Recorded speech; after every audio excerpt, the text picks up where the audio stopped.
En la última clase habíamos hablado sobre el primer carácter del delito, el carácter genérico del delito, es decir, la conducta. Ahora nos toca comenzar a hablar sobre la tipicidad.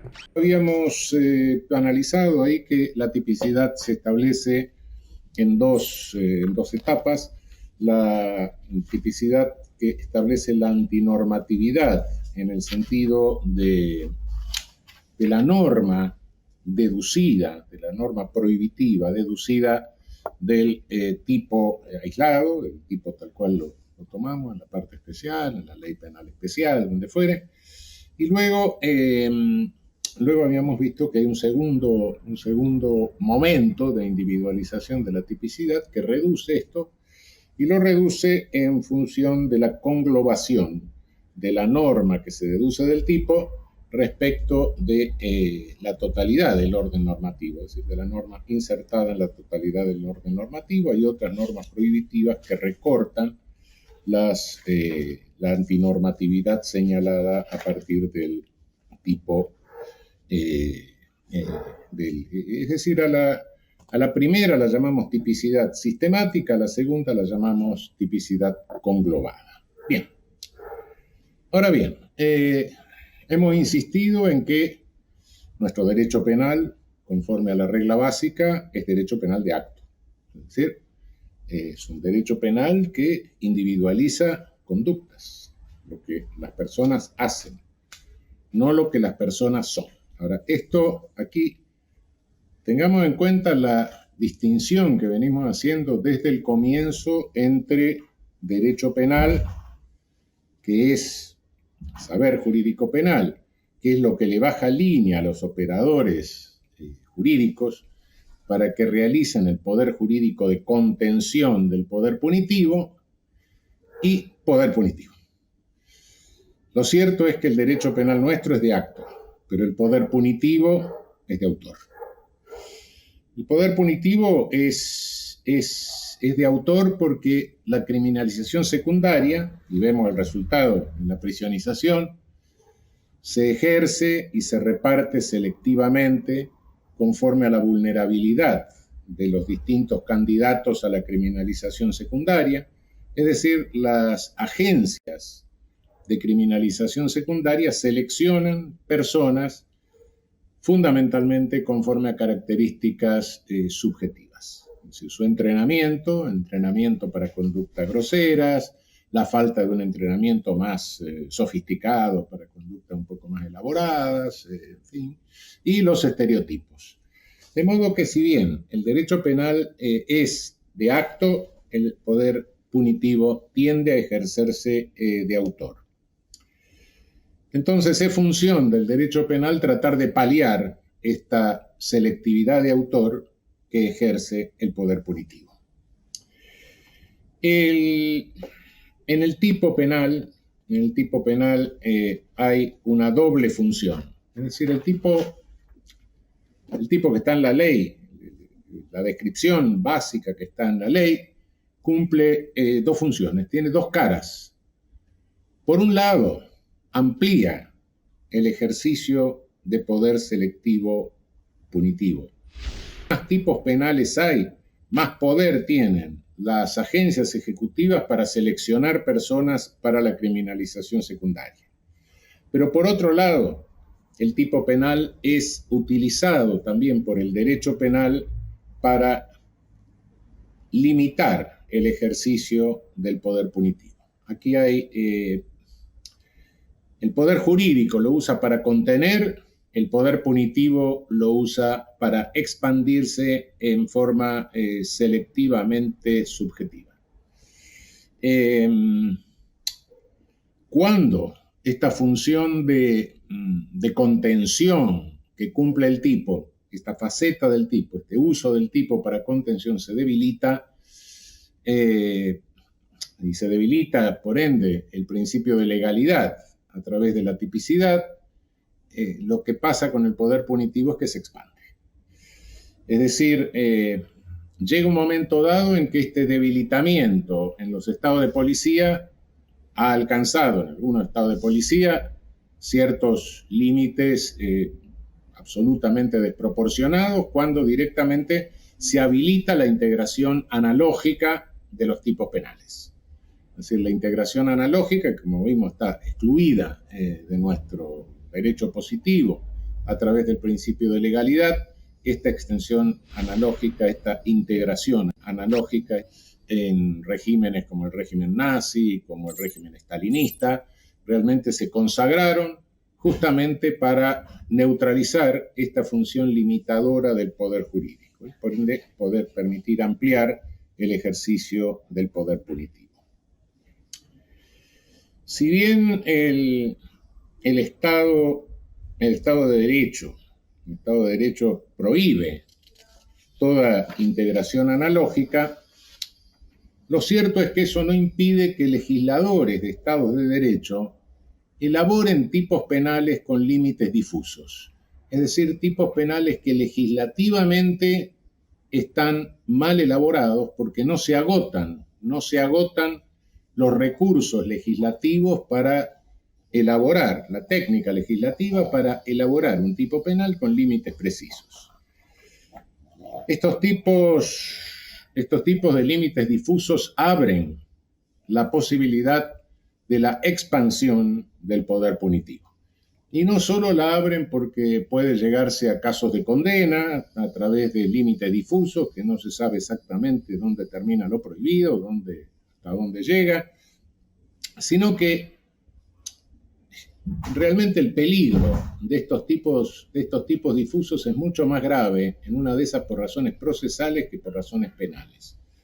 En las razones procesales, para procesar a una persona, no hace falta precisar demasiado, bajar todos los tratados de derecho penal. La condena sí, la sentencia condenatoria sí, pero en un auto de prisión preventiva no se necesita tanto refinamiento. Y además tampoco se requiere una prueba concluyente de la responsabilidad, pues basta con la llamada semiplena prueba, ¿no? En esos casos, lo que sucede es que, bueno, la prisión preventiva, sin necesidad de prisión preventiva, el mero procesamiento por sí mismo, el mero procesamiento significa ya una limitación de la libertad de la persona. Una persona procesada no puede salir, entrar al país cuando quiere, etcétera. Tiene que fijar residencia, etc. Pero mucho más grave es todavía si se establece una pena anticipada de prisión preventiva.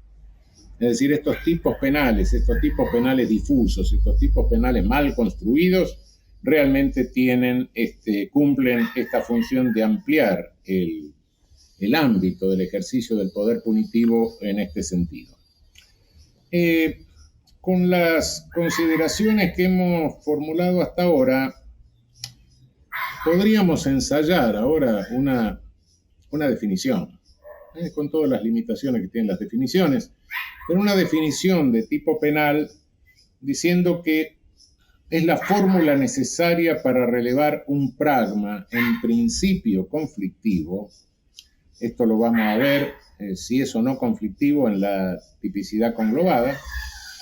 Un pragma que sirve tanto para habilitar el ejercicio formal del poder punitivo como para ejercer poder jurídico que pueda contenerlo mediante una interpretación limitadora del campo de lo penalmente prohibido. Para cumplir esta función de limitación es necesario que el tipo cumpla o sea interpretado de una manera racional. Los tipos penales deben ser interpretados de forma racional. Y la forma racional de ninguna manera se agota en la mera interpretación exegética del tipo. Un tipo penal no se agota con que interpretemos el puro sentido gramatical del lenguaje escrito en que está. Si con la exégesis si con la mera exégesis, con el mero análisis del lenguaje, con el mero sentido gramatical de las palabras, fuésemos a agotar la semántica del tipo, bueno, realmente caeríamos en absurdos, en cosas totalmente ridículas. Pensemos, por ejemplo, que hay múltiples ejemplos que podemos tener en este sentido. Un funcionario nuestro es condecorado por un gobierno extranjero y por ende le ponen el consabido collar, que más o menos vale algo, y entonces estaría en curso en el 259 de dádivas, por ejemplo. En el velatorio de alguien no falta quien dice, bueno, claro, estaba peleado con la mujer, le dio mala vida, lo mató. No, bueno, cuidado, eso se puede decir, no sé, en un sentido ético, etcétera, pero en un sentido penal no se puede decir. Y, sin embargo, se podría llegar a interpretar alguna barbaridad de estas. Y así sucesivamente podríamos llegar a una serie de ejemplos verdaderamente absurdos. De modo que el tipo penal requiere una interpretación racional de sus elementos.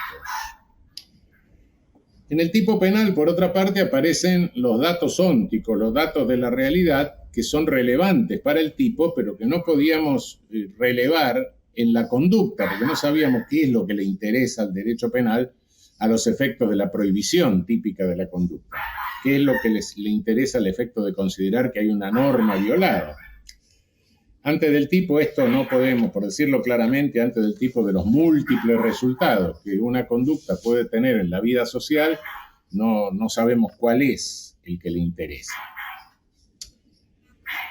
Pero como los tipos penales son fórmulas legales, también tenemos que tener en cuenta que el legislador adopta distintas técnicas para prohibir conductas. La más frecuente es que describa la conducta prohibida y por ende, si se realiza esa conducta, se asocia a ella como respuesta, una respuesta de carácter punitivo, es decir, una pena. Estos son los tipos dolosos, activos, describe la conducta debida. La conducta debida debe estar realizada con la voluntad de realizarla, sin dolo, vamos a verlo. La mayoría de los tipos penales son tipos dolosos, activos. Pero también el legislador puede prohibir conductas no en razón de la finalidad, sino en razón de que al programar la obtención de esa finalidad, el autor viola un deber de cuidado. El que está manejando un automóvil a exceso de velocidad no tiene la finalidad de matar a nadie, tiene la finalidad de llegar más rápido, o de divertirse con la velocidad, etc. No tiene la finalidad de matar a nadie. Sin embargo, está realizando la conducta de conducir con una violación de deber de cuidado. Estos son los tipos que individualizan la conducta por la elección defectuosa del medio para obtener el resultado y no por el resultado en sí. Estos son tipos culposos. A su vez, estos tipos dolosos o culposos pueden ser activos o pueden ser omisivos. Puede describirse la conducta prohibida o bien el legislador puede adoptar la modalidad de describir la conducta debida y por ende resulta prohibida toda conducta que sea diferente a la conducta debida. Estos son los tipos omisivos. De modo que hay dos modalidades, activo-omisivo, doloso-culposo, 2 a la segunda potencia, me da 4. Hay 4 estructuras fundamentales de los tipos penales. Tipos activos, dolosos, tipos omisivos, dolosos, tipos activos, culposos, tipos omisivos, dolosos, culposos. Estas son las estructuras fundamentales de los tipos penales. En realidad, el tipo madre, digamos, el que se toma como modelo para desarrollar la teoría del tipo, normalmente es el tipo activo doloso. Ha habido otras tentativas doctrinarias, de tomar tipos omisivos, etc., pero en general la que domina en la doctrina es tomar para analizar la teoría del tipo el tipo activo doloso. No es porque sea el más frecuente, ese no sería un argumento, sino porque hay varias razones que indican la conveniencia de partir del tipo activo doloso para analizar la teoría del tipo. En principio, el tipo activo doloso tiene muchas más, abarca una conducta que tiene muchas más probabilidades de provocar un resultado lesivo que cualquier otro tipo, que el tipo culposo, por supuesto.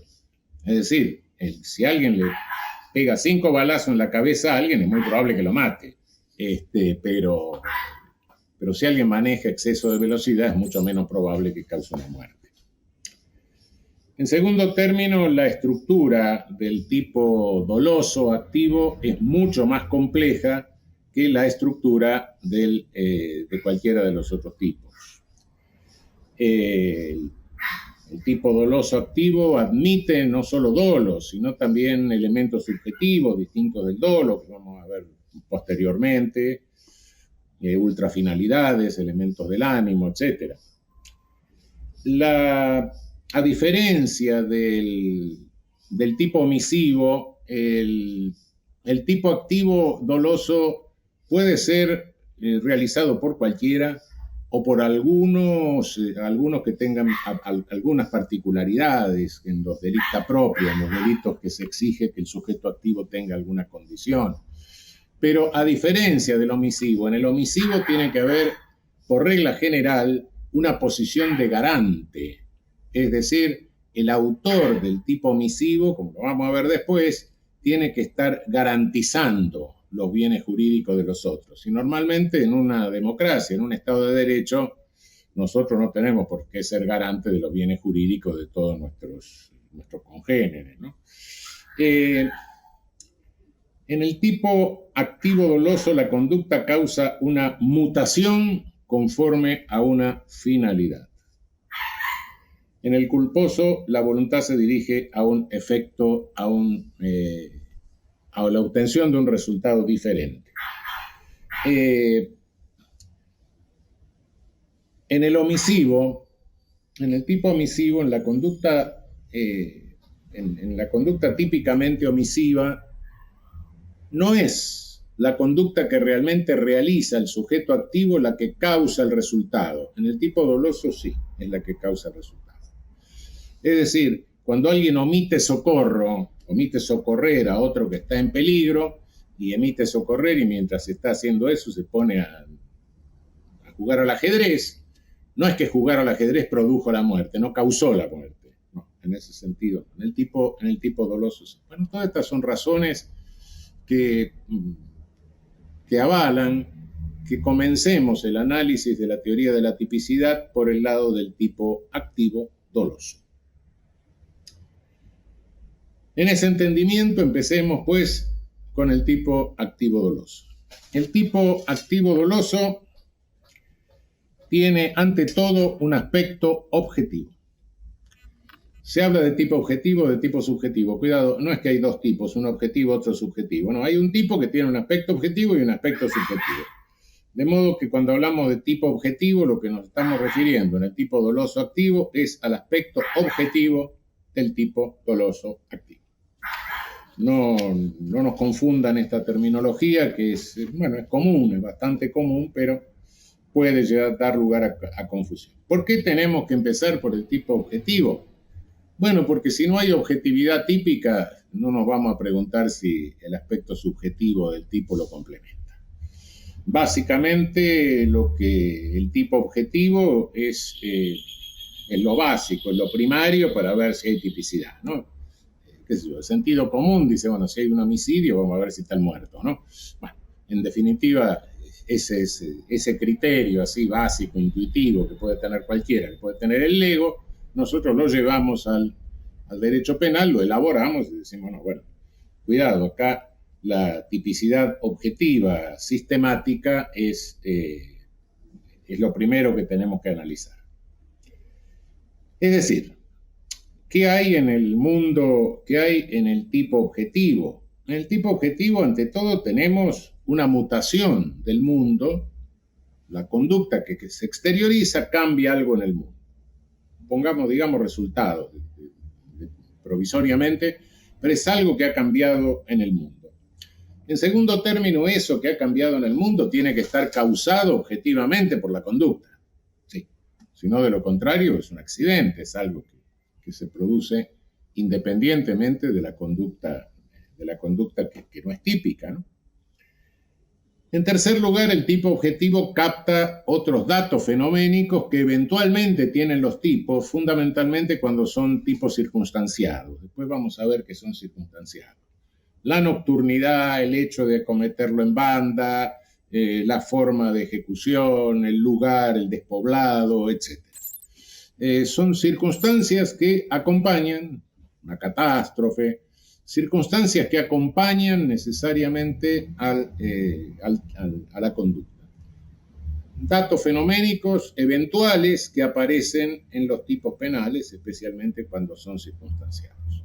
Es decir, tenemos conducta, tenemos una mutación del mundo jurídico, la exteriorización de la conducta que causa una mutación del mundo jurídico acompañada a veces de algunos elementos fenoménicos. Y por último, algo fundamental. Esa conducta tiene que serle imputada a alguien, como autor, como partícipe, pero esa conducta tiene que serle objetivamente imputable a alguien. En derecho penal, bueno, en literatura no nos conformamos con saber que el Quijote es una obra de arte, el Martín Fierro también, sino que buscamos el autor, Cervantes, José Hernández, pero en literatura hay obras anónimas, como el Miocid. En derecho penal no hay tipicidad anónima. Para que haya tipicidad objetiva se requiere que esa conducta sea imputable a alguien como autor o como partícipe. Es decir, lo que se llama imputación objetiva. Vamos a ver cuáles son estas características en particular. El tipo penal exige siempre una mutación del mundo. ¿Por qué? Porque el principio de acto, es decir, la regla básica, exige que la conducta se exteriorice en el mundo. Algo que estaba de una manera pasa a estar de otra manera. No cabe la menor duda. Por eso, en doctrina se habla de tipos de resultado y tipos de mera conducta. No, cuidado, no hay tipo de resultado ni tipo de mera conducta. Todos los tipos provocan una mutación del mundo, de alguna manera. No, pero hay tipos en que solo se describe la conducta. Sí, pero que el legislador describa solo la conducta no significa que en el hecho, el supuesto de hecho fáctico, no produzca nada. Tiene que producir algo en la realidad. Todo delito tiene algún resultado en el sentido de mutación del mundo físico. Entendamos esto. Lo que pasa es que hay delitos que individualizan el resultado, otros delitos no lo individualizan. El apoderamiento de una cosa mueble ajena, bueno, una cosa estaba en poder de uno, terminó en poder de otro. Sí, claro, ¿cómo lo hizo? Si lo hizo a través metiéndose en la casa del vecino con una caña de pescar, si lo hizo mandando un perro amaestrado, si manda un mono amaestrado, o si lo hizo tomando directamente la cosa en la mano. No lo dice, pero sí había una cosa que estaba en poder de alguien y que para que la conducta sea típica termina en poder de otro, necesariamente. Hay otros tipos penales en que el verbo que se usa está indicando el propio resultado, la acción. El tipo individualiza la conducta a través de la expresión gramatical que se usa para individualizar conducta, que son verbos. Bueno, pero hay verbos en que el resultado está íncito directamente. Cuando en el artículo 119, creo que se dice, tuviere acceso carnal, o en la violación de domicilio, el que entrare en casa ajena, el hecho de entrar ya tiene el resultado, son verbos resultativos, verbos que implican el resultado. Es absurdo decir que en el delito de violación no hay resultado. No hay resultado en el delito de violación. Pregúntele a la víctima si hay o no un resultado. Lo que pasa es que el resultado está íncito, está exigido en el tipo porque el verbo que usa el tipo es un verbo resultativo.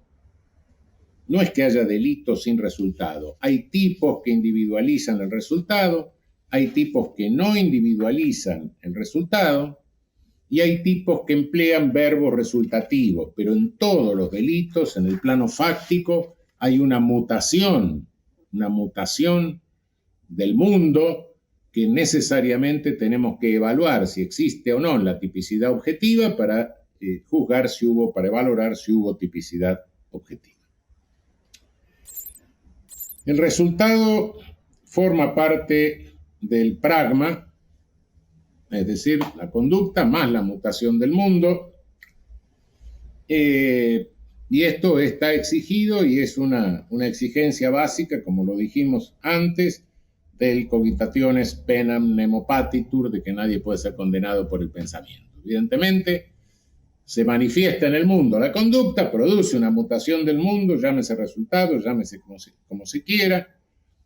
Incluso hay casos, después lo vamos a ver, en que no se llega a producir el resultado, pero la conducta se exterioriza, es la tentativa.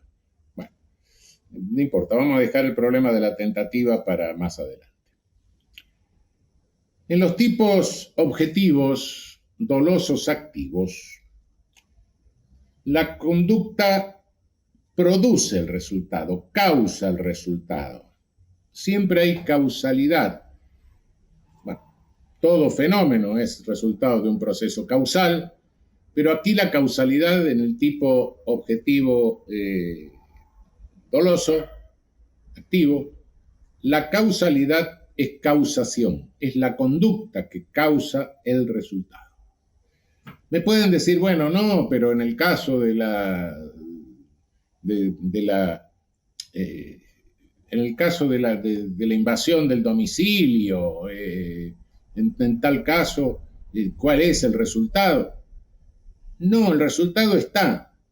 Lo que pasa es que como no lo puedo separar de la conducta, no plantea ningún problema de causación. Es decir, no es que no haya causación. La causación existe, pero no plantea problema porque está íncita en el propio verbo. Que algo no plantee un problema no significa que no exista. No plantea problemas. Los problemas de causación se plantean cuando entre la conducta y el resultado, sí, se debe establecer un nexo de causación porque se separan. Y en ese caso sí tengo que resolver el problema que me plantea la causación. En los otros no hay problema de causación. Sin embargo, hay causación. Si yo me meto en el domicilio de mi vecino, necesariamente me metí en el domicilio de mi vecino con mi propia acción, ya está el resultado. Causé el resultado, y claro que lo causé con la acción misma, por supuesto. En el homicidio no, en el homicidio tengo que causar la muerte de la persona, y en todo delito en que individualiza el resultado material y que se puede separar de la acción, y sí, naturalmente, tengo que determinar. En el mundo, bueno, la causación es un problema porque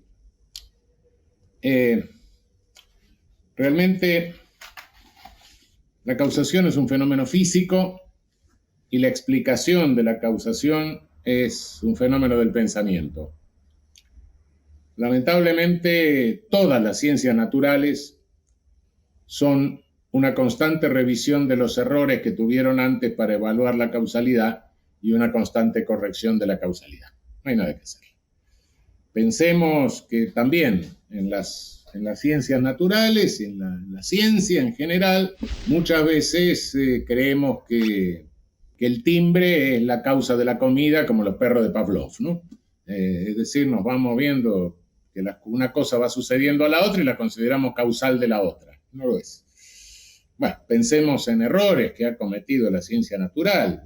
Bueno, en el tiempo de Lombroso se consideraba que la pelagra, que es una vitaminosis, era un mal hereditario, genético, qué sé yo. En tiempos recientes hemos visto que se pretendía que el HIV se contagiaba por un beso. Bueno, posteriormente son cosas que se han ido corrigiendo, correcciones de la causalidad. Y en la causalidad no hay causas, no se pueden establecer jerarquía de causas. Toda condición es causa. Entonces, la teoría que tenemos que usar para determinar, en estos casos en que la conducta se separa del resultado, si la conducta es causal del resultado, es la tesis de la conditio sine qua non. Cualquier condición del resultado que mentalmente podamos suprimir y con ello hace desaparecer el resultado, es causal del resultado. No hay nada que hacer. Bien, pero puede darse el caso, y de hecho se manifiesta hoy la teoría de la conditio sine qua non perfeccionada, en que dos o más condiciones causen el resultado. Entonces la regla hay que rectificarla de la siguiente manera. Si dos condiciones, pongamos dos para ser más claro, pero pueden ser más. Si dos condiciones, aisladamente, ninguna de ellas suprimida mentalmente hace desaparecer el resultado, pero las dos conjuntamente condicionan, no las podemos suprimir mentalmente sin que nos desaparezca el resultado, ambas son causales del resultado. Es decir, envenenamiento de agua que causa tiro residuos que causan el envenenamiento de animales. Dos empresas, la mía y la de otro. Con los residuos míos no alcanzaría para envenenar a los animales. Con los residuos del otro tampoco, pero los dos residuos juntos sí. Pero los dos residuos son causales del envenenamiento de los animales. Cuidado que estamos hablando de causación. Estamos hablando de la relación entre la conducta y el resultado. Hemos visto que hay un resultado típico, ahora vamos a ver si lo causó la conducta. Cuidado que esto no es imputación. Pretender basar la imputación en la causación es absolutamente ridículo. Esto se vio ya desde hace muchísimo tiempo. Y por eso que en la vieja doctrina, sobre todo fines del siglo XIX y hasta comienzos del siglo XX, se trataban de privilegiar causas, lo cual es imposible. Físicamente, toda condición es causa de un resultado, no hay nada que hacer. Pero, ¿por qué se hacía esto? Y se hacía esto porque, de otro modo, con la causalidad pura, no hubo un viejo autor alemán que decía, bueno, con la causalidad pura vamos a llegar que cuando el adulterio era delito, que el carpintero que hizo la cama es autor le podemos imputar el adulterio, es autor del adulterio. Bueno, también el adúltero podía decir, no, mire, el autor es el que hizo la cama, no yo. Es decir, con el criterio de imputación en base a la pura causalidad, a lo que estamos llegando es, llegaríamos a Lucy, nuestro primer ancestro reconocido, o a Adán y Eva, o a Dios que creó al ser humano, creó el mundo y por ende causa de todo lo que está pasando. Bueno, evidentemente estos criterios no funcionan.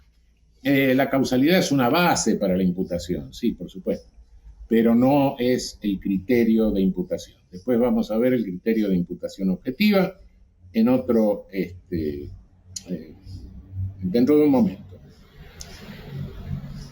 Hay elementos en los tipos penales que requieren ser interpretados. Los tipos penales usan términos jurídicos y por ende hay elementos que requieren valoración jurídica. Funcionario público, perito, intérprete, etc. Son los llamados elementos normativos. Otros son naturales. Mujer, por ejemplo. Lo cual no significa que los naturales no traigan alguna dificultad, ¿no? La mujer que simulare embarazo, preñez, y si en vez de ser una mujer es un transexual, bueno, no sé, planteo el problema, quiero decir, son elementos naturales, pero que deben ser interpretados de alguna manera, no me refiero a... No digo que haya que resolverlo de tal o cual forma. Pero los elementos normativos deben ser interpretados conforme a conocimientos jurídicos.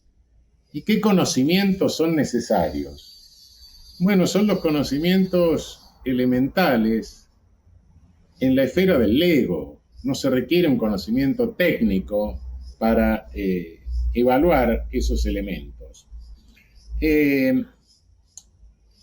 Después lo vamos a ver en el dolo, pero el intérprete tiene que aplicar conocimientos jurídicos. El intérprete, el juez, tiene que aplicar para determinarla, no así el autor de la infracción, pero sí el intérprete tiene que aplicar conocimientos jurídicos. Hay a veces en los tipos elementos normativos que no son jurídicos, que son éticos o morales. Estos son de mucha mayor complejidad y en un derecho penal de un Estado de Derecho, cuanto menos hay de estos elementos, mejor. Históricamente, en nuestro derecho penal, uno que era bastante aberrante y que dio lugar a interpretaciones de cualquier naturaleza, era la honestidad de la mujer en el estupro. Con dudas si la mujer viuda era honesta, no era honesta, bueno, cosas aberrantes que hoy nos parecen, bueno, pero que se discutían en tiempo que yo estudiaba, y no estudié en el siglo XIX, en el siglo XX. Bueno, hoy quedan algunos. La obscenidad, por ejemplo, es uno de estos componentes de tipo normativo, pero no jurídico, sino de evaluación ética. Por otra parte, hay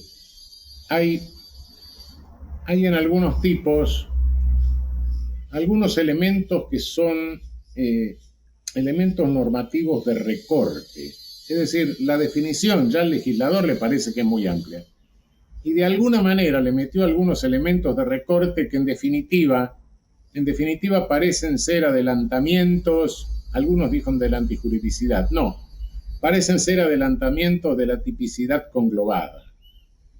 Es decir, cuando el legislador usa algunos adverbios como ilegítimamente, indebidamente, se da cuenta el legislador en el artículo 162, al definir el hurto, que bueno, el apoderamiento de una cosa mueble ajena es demasiado, cada rato nos apoderamos de cosas mueble ajena, ¿no?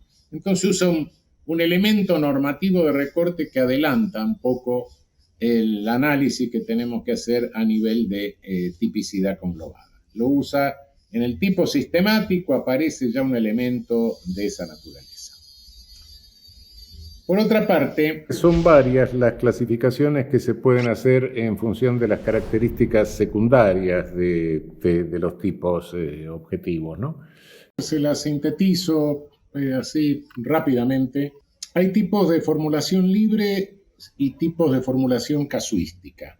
El homicidio, por ejemplo, el hurto simple, por ejemplo, formulación libre. Circunstanciados son los tipos que exigen circunstancias de tiempo, de ocasión, de lugar, etc. El hurto calamitoso, por ejemplo, de tipo circunstanciado. Bien. Tipos unisubsistentes y plurisubsistentes. Unisubsistentes se considera que son aquellos tipos que se pueden realizar con una sola conducta. El disparo de arma de fuego, por ejemplo. Tipos plurisubsistentes, aquellos que requieren una pluralidad de acciones, la estafa, por ejemplo. Hay tipos independientes y tipos subordinados. Tipos independientes, todo el concepto queda en el tipo. Tipos subordinados, hay que remitirse a otro tipo para determinar cuál es el concepto típico. Hay tipos instantáneos y tipos permanentes o continuos. Todo tipo tiene un momento de consumación, pero hay unos en que se agota en ese momento de consumación y hay otros que requieren que generan a partir de eso un estado consumativo. La privación ilegal de libertad, por ejemplo, el secuestro, por ejemplo. Directamente perdura el estado consumativo hasta que cesa la privación de libertad de la persona. Durante todo ese tiempo se sigue consumando el delito. Tipos unisubjetivos y plurisubjetivos, tipos que se pueden cometer por una persona, el hurto, tipos que requieren pluralidad de sujetos activos, como puede ser el robo en banda, con todos los problemas, la asociación ilícita, es decir, requieren una pluralidad de sujetos. Delicta propria y delicta comunia. Los delicta propria son aquellos en que se requiere un sujeto activo con determinadas condiciones. El parricidio tiene que ser un pariente, etc. Delicta comunia lo puede cometer cualquiera, el homicidio simple. Tipos básicos y calificados. Tipo básico, el 79, homicidio simple. Tipos calificados, el 80, que son todos los homicidios agravados. Tipos atenuados, tenemos pocos en nuestro código, pero también los hay. Y hay pocos porque nuestro legislador de 1921 fue muy prudente y puso mínimos de las escalas penales muy bajos. Entonces no le fue necesario generar tipos atenuados o privilegiados, ¿no? Muchos, en la injuria hay uno, por ejemplo. Casi siempre acudimos a ese ejemplo, la injuria encubierta. Pero después el legislador demagógicamente fue subiendo los mínimos y no se crearon los tipos privilegiados. Bueno, estas son clasificaciones de los tipos. Nos queda por ver, para terminar el planteo del tipo objetivo doloso activo, la imputación objetiva del hecho como obra propia del agente. Por hoy lo dejamos y nos queda para la próxima desarrollar eso para concluir el panorama del tipo objetivo en los tipos dolosos activos.